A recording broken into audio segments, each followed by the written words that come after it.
পনির veg cutlet একবার এভাবে বানিয়ে খেলে বারবার খেতে ইচ্ছা করবে। তো চলো বন্ধুরা দেখে নিয়ে যাই। আমি এখানে 250 গ্রাম পনিরকে গ্রেট করে রেখে দিয়েছিলাম, আর নিয়ে নিয়েছিলাম 2টো সেদ্ধ করে রাখা আলু। তো দুটোকে আমি ভালোভাবে ম্যাশ করে নিচ্ছি। তো আর এরপর দিয়ে দেবো আগে থেকে কেটে রাখা সবজি, যেমন ক্যাপসিকাম, গাজর, বিনস, কাঁচা লঙ্কা আর আদা। এই সব কিছু উপকরণ দিয়ে আমি ভালোভাবে হাত দিয়ে ডোটাকে তৈরি করে নেব।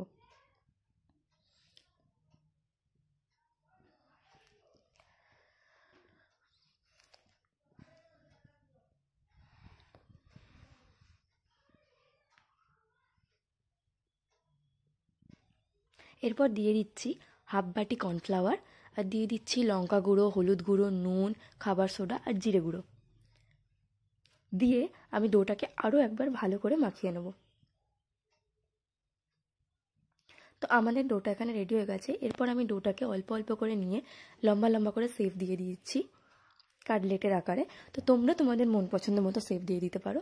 যতক্ষণ আমি ডোটাকে শেপ দিয়ে দিচ্ছি, তো ততক্ষণ তোমরা আমার চ্যানেলটাকে সাবস্ক্রাইব করে বেল আইকনটা প্রেস করে দাও, যাতে আমার চ্যানেলে আসা সমস্ত ভিডিওর নোটিফিকেশন তোমাদের কাছে সবার আগে যায়। তো আমি এখানে কাটলেটগুলো বানিয়ে নিয়েছি।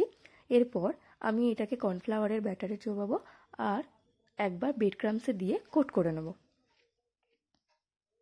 তোমরা চাইলে ডবল কোটও করতে পারো, তো আমি এখানে সিঙ্গেল কোটই করেছি। আমার এখানে সবকটা কাটলেট রেডি হয়ে গেছে। এরপর আমি তেলটা গরমও হয়ে গেছে। এরপর একে একে আমি কাটলেটগুলোকে তেলের মধ্যে দিয়ে দেবো।